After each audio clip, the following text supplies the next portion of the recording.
This happened a couple of years ago, right before school ended. It was the last day of 8th grade. It was exactly what you'd expect on the final day of middle school. Excitement and bittersweet goodbyes. Everyone was running around, scribbling signatures and cheesy messages in each other's yearbooks.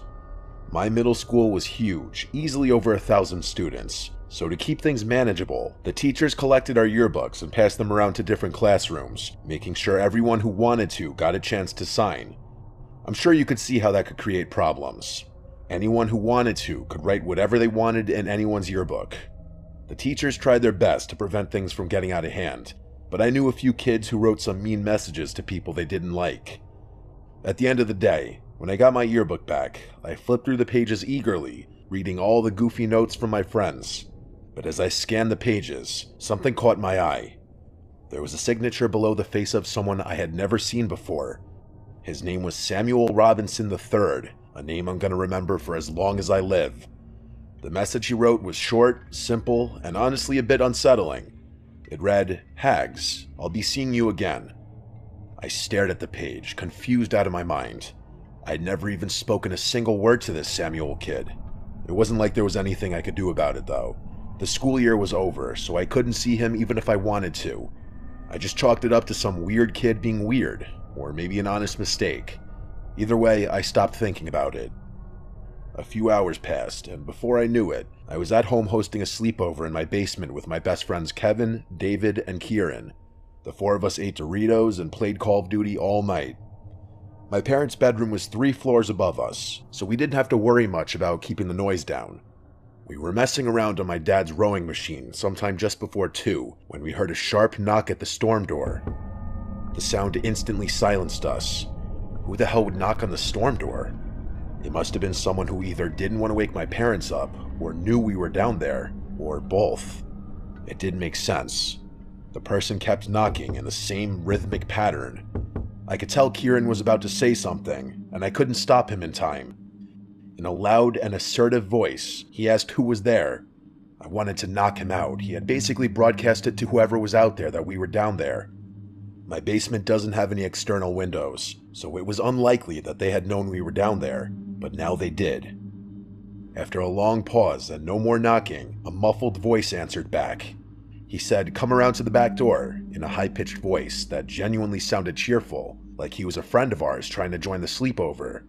It was definitely a teenager's voice too, and it didn't sound like someone who was pretending to raise their voice either. I was pretty scared, I can't lie. My friends were seemingly unfazed though, like they thought it was somehow exciting that some random kid was outside my house.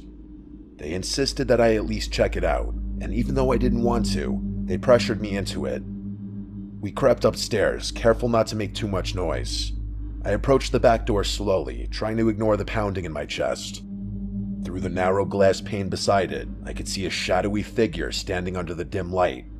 I got a little closer, and his face came into view. My jaw nearly hit the floor when I realized who it was. It was him. It was that kid Samuel Robinson III who had signed my yearbook. My friends went to go open the door, God knows why, but I stopped them, saying I knew who it was. I explained to them what had happened, and that changed their mood a bit. Keep in mind, Sam was still standing outside while we were talking, and he could definitely see in at us. He must have noticed how freaked out I was, because he started motioning to the side of the house like he wanted me to go over to the window.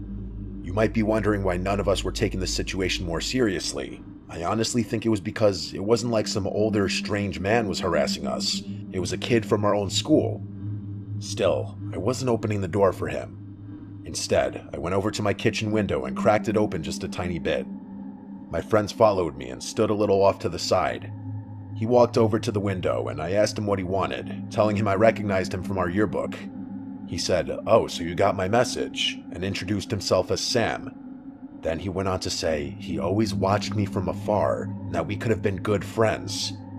I agreed with him just so that I wouldn't piss him off, but there was 0% chance I would have been friends with this kid given any circumstances. I didn't want to press him right away, but I had to know, so I asked him how he knew where I lived. He didn't respond, and I didn't know what to say. Before I could de-escalate the situation, David called him a creepy stalker and told him to piss off. Sam's smile disappeared. He tilted his head like he didn't understand what David had just said. Then, just as quickly, his expression twisted into something I can only describe as hatred. He went from passive and honestly kind of friendly to aggressive and angry. He started screaming things at me, how he hated my friends and thought we should all die, how my ex hated me and random stuff he had no right knowing. He reached toward the window and tried to force it open, but I jammed it shut and locked it. He started snarling at the window and banging on it like an animal. He was 2 seconds away from shattering it, I'm telling you.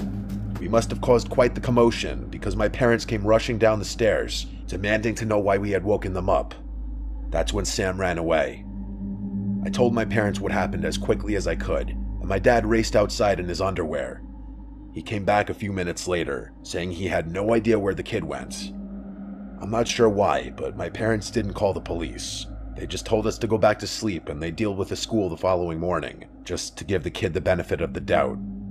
The next morning, they contacted the school. That's when we learned the disturbing truth. Sam had been expelled a few weeks before the year finished, and he shouldn't have ever been at the school on the last day. Apparently, the yearbooks were printed before his expulsion, which explained why his picture was still included. That meant he had snuck into the school somehow just to write me that message, which freaked me out beyond belief. Despite working with the school to find out more, nobody could track Sam down. It was like he and his parents didn't exist. The whole thing was a pretty big deal, but the school did what they could to keep things under wraps. To this day, I still have no idea how he knew where I lived. That's what freaks me out the most. The running theory is that he was a mentally challenged and troubled young boy who took a strange liking to me for whatever reason, and then he stalked me for who knows how long. My parents were worried for weeks. It's something we don't talk about anymore because it's just uncomfortable, but living in that same house has never felt the same ever since.